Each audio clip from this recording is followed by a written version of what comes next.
front chair. I'll sit in the middle. All right, we'll start with the players, and then we'll bring in Coach Cook. Of course. All right, we've got the Big Ten Center of the Year, Birdie Riley, and the Big Ten Defensive Player of the Year, Lexi Rodriguez. Questions?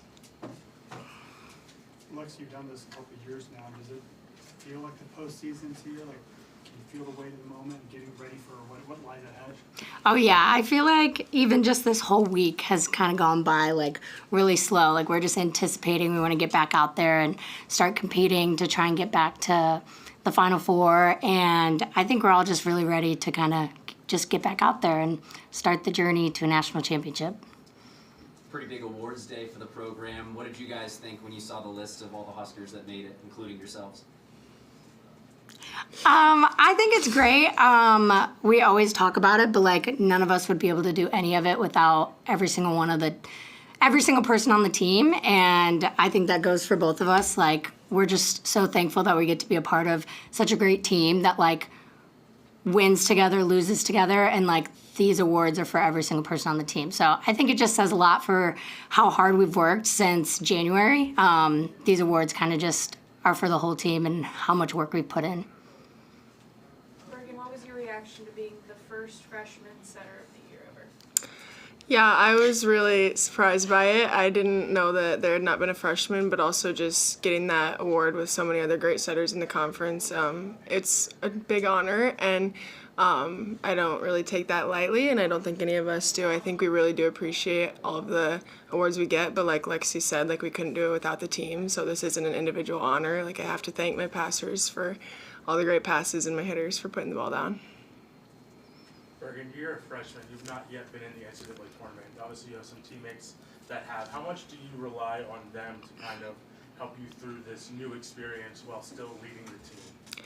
Yeah, I mean, it's new ground, and we're trying to go through it with as much grace as we can, but there's obviously going to be some things that we're new to, and so we're, like you said, we're leaning on the upperclassmen. We're helping them, or having them help us, but we've also kind of been preparing for this since January, so we're kind of just taking it one game at a time. We know that these are technically bigger games, but in our eyes, every game's a big game.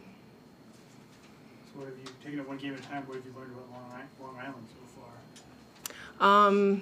They have some stuff that we're gonna have to kind of adjust to. Yeah, they have some different serves on their team. Some just kind of like they're gonna hit lower than some of the 6'7", 6'9" girls in the Big Ten. So we're just adjusting to that, getting used to that. Lexi, what do you learn from the defensive perspective at least? Kind of the same thing. They're not as big and physical, so we just got to be ready for kind of more scrappy volleyball, some weird plays. Just, I think as a team, a big goal is just to stay disciplined, whether it's on our offense or defense. I think that'll be a big goal for us this weekend. Lexi, what are the things you like when you make this transition from 10 weeks of Big Ten to 2 or hopefully 3 weeks of the NCAA tournament? What do you like about this transition? I think it's really cool just because everyone gets a clean slate. It's 0-0. It doesn't matter if you won your conference. It doesn't matter what your record is. Like everyone gets a fair shot to make it to a national championship, and the competitiveness goes up. The games get a lot more fun and a lot more pressureful, but it's what we train so hard for and what we work for every day. So I think I'm just really excited to kind of get to see that from our team because I know that we'll get after it in the tournament. Being the overall #1 seed, that kind of puts a little bit of a target on your back. Obviously, Nebraska is a powerhouse volleyball school that already gives you a little bit of a target on your back. How do you think that that'll impact your play in the tournament this year? I think, yeah, kind of like you said, Nebraska always has a little bit of a target on our back, and honestly, I think this team loves that. We love that pressure, the just kind of getting everyone's best shot. I think that's one of our favorite parts about the game is then we can just let our competitive spirits flow, and so I think that it's going to be a hard tournament, and all the teams are good, but we like that about volleyball. Another question? Lexi, how does this team play differently when it's at home as opposed to on the road? I mean, you get the next 2 weeks are guaranteed to be here. How does this team play differently here at Devaney? I think just a sense of comfort. We know that we're at home, we know the surroundings, the environment, and then also just having our crowd be there for us. You don't realize how much of an impact it has until you don't have it and you're in these away gyms with away crowds and you kind of have to build your own energy. So I think that'll be super beneficial for us just because we've played a lot of games here this year and we haven't lost at home this year. So I think it'll be a huge advantage for us to just have that home crowd. Lexi, Defensive Player of the Year, she's only 10th in digs in the conference. What does that say about the coach's respect for her and the impact she has on your team? Yeah, I think everyone just knows you're not supposed to hit to Lexi, and our team knows that too in practice. You don't want to hit the ball to Lexi because it's getting up. So everyone has a big respect for her, and our entire team does too. And it's really cool that people are still kind of seeing that and not just pushing her away because she was lower in those statistical categories. You've played with Harper for a while. I mean, how proud of you to see her get named Big Ten Freshman of the Year? Yeah, I'm really happy for her. I think she deserves all of it. She's had a huge year. She's carried a big load on this team, and she's done it with grace. And so I'm really proud of her, and I'm happy that she could get that award. Lexi, what was your response to seeing that John was the Big Ten Coach of the Year? Oh, I wasn't surprised.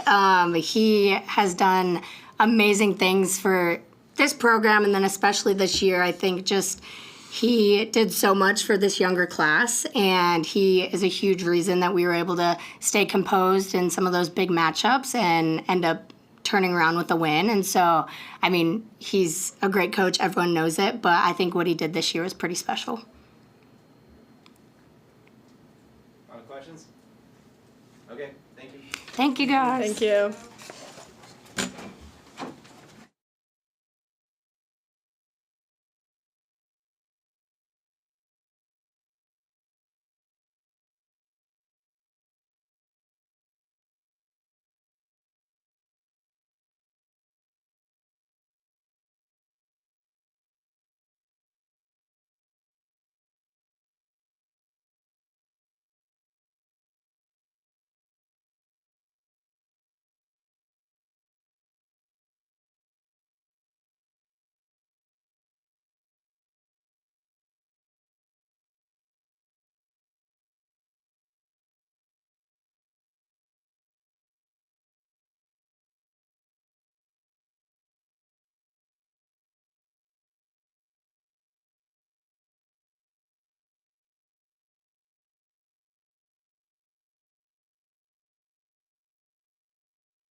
Where's my name tag, Nate?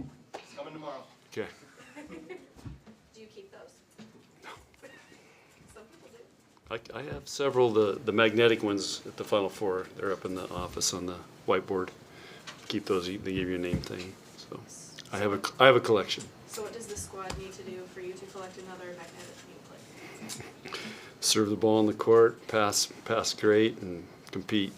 So, but no, this time of year is about trying to play our best volleyball, and there's going to be some really the game's going to challenge us. It doesn't depend on it doesn't matter who we're playing. So Long Island's going to challenge us in a different way than our next match will, and the next one. So we just got to be prepared to work through those things and how they do challenge us, whether it's nerves, whether it's something they're doing that we haven't seen before, you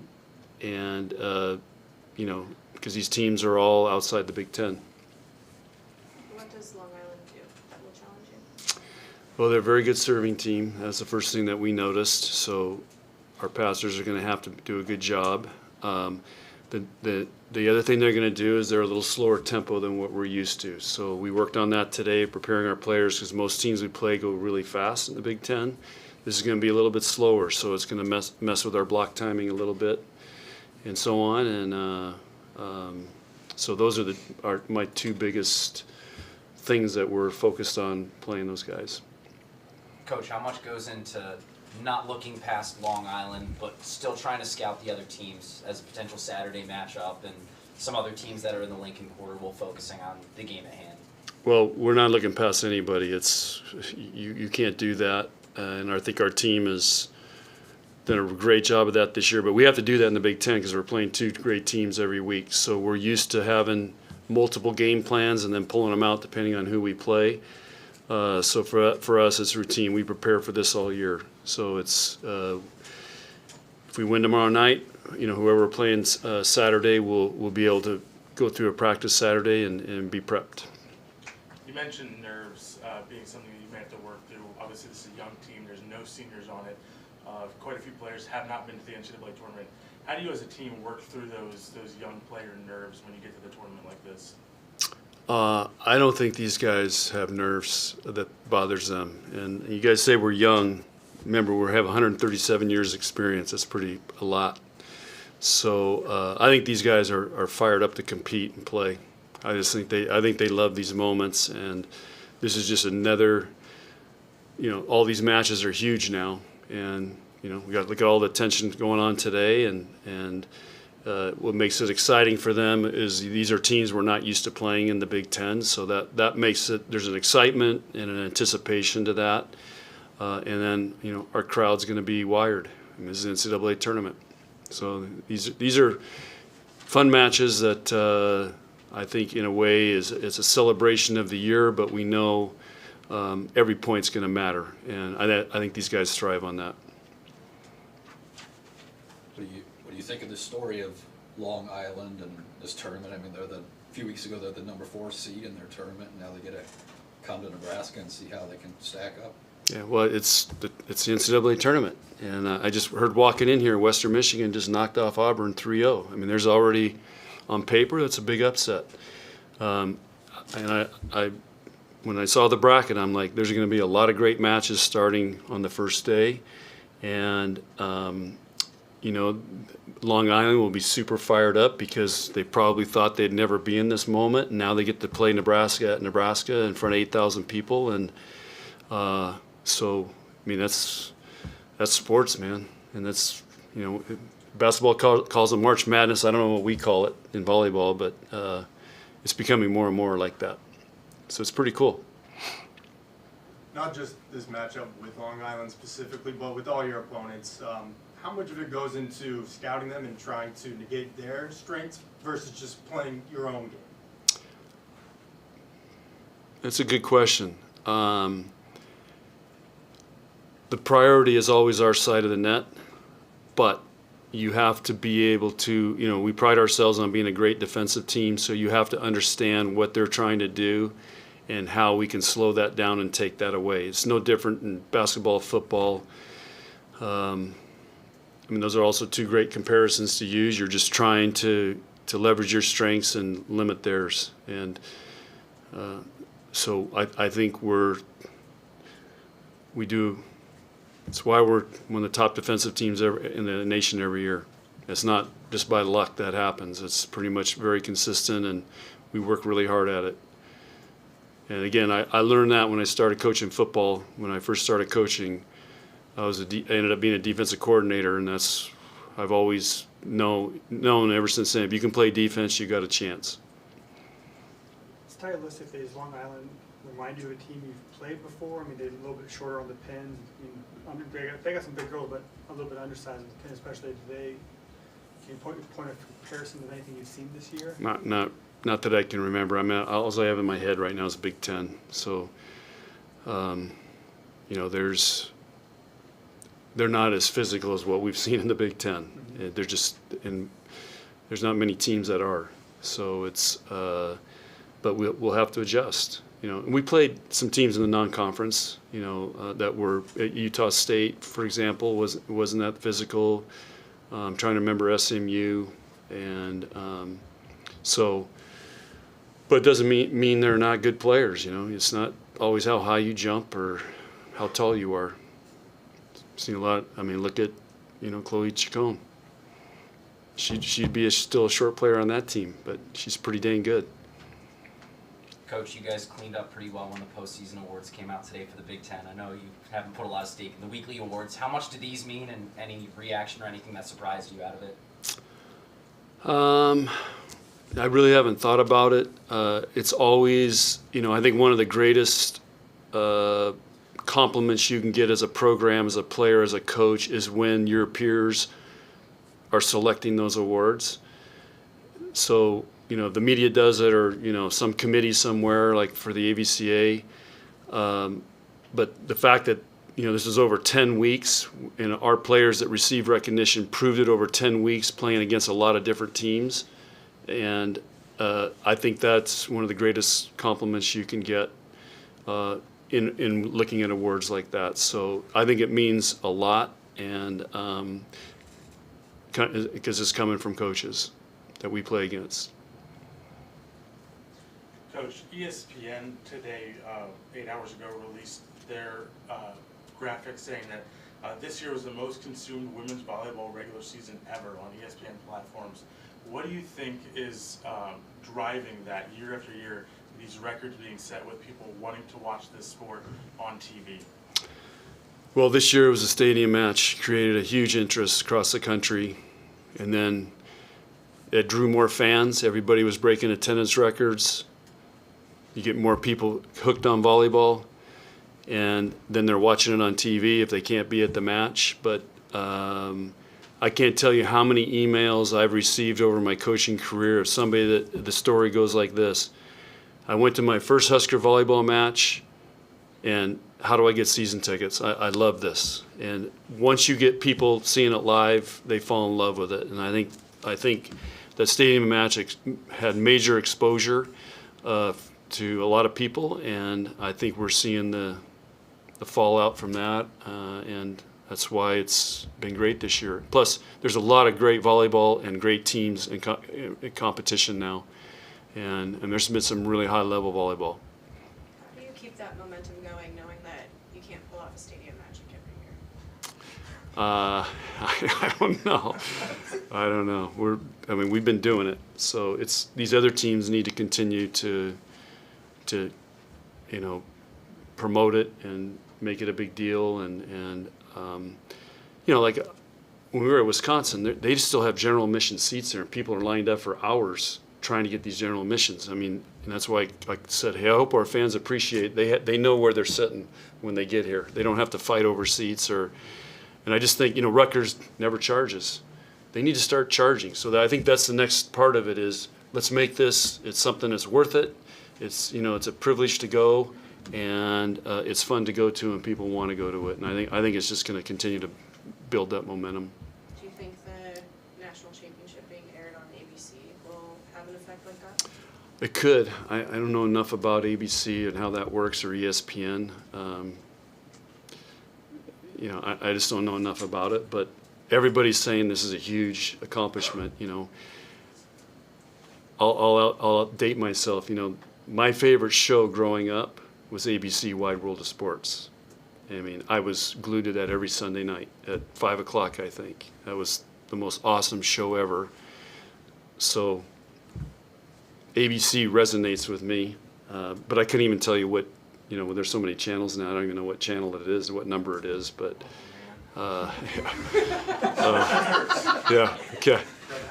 So I don't know, I just, you know, I get on there, and but ABC Wide World of Sports is where I fell in love with sports, watching that.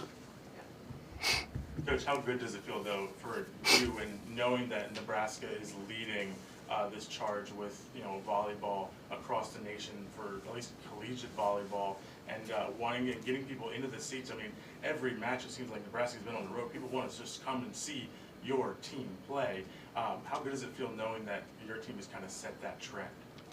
Well, I think we've been the leader of that for years, and now, the fact that Creighton and Omaha are doing this as well, and, Kearney broke attendance record, Wayne State broke attendance record. So I've always said Nebraska's the epicenter of volleyball, and it's continuing to grow, and now we're really proving it all across all levels. And same with high school, too. I'm still blown away every time I see the high school state championships. It's unreal. And I see, some of our recruits, their state championships, it's rough, and I see what these kids get to do here and play in Devaney. It's play in the stadium for football. I mean, it's awesome. Couple more? You said this team this year can win different ways, win matches different ways. What are some of the different ways that you've won matches this year? Well, we've won it with defense, we've won it with offense, we've won it with out-serving and passing. We've won it with winning super long rallies. I'd say this year we've won most of the long rallies, and then just winning it by, being gutsy and gritty and finding a way to, win a joust at the net, just whatever it takes. It's just a willpower. So those are all the different ways I think we've won matches this year. What does it say about this team that you had 6 different players that earned honors today? I don't know. I got to think about that one. But, we try to be balanced. And so we don't have just one player leading us. I saw a stat today that Sarah Franklin gets almost 50% of their out-of-system swings. Okay, I think our highest was Harper at 34%. That's a big difference. So we got a lot of people taking big swings. And trying to, balance the load. And so I think that might be reflected in some of those awards. But, we're a balanced team, and we got a lot of players that are contributing to that. Did Lindsay practice this week? Yeah. What's Yeah, her she was status? here today. What's her status? She's not ready to play yet, no. But she may go through warm-ups tomorrow. That could be a pretty cool thing. She's getting closer. All right. Okay, guys, thanks. Have fun. If you haven't got your credentials.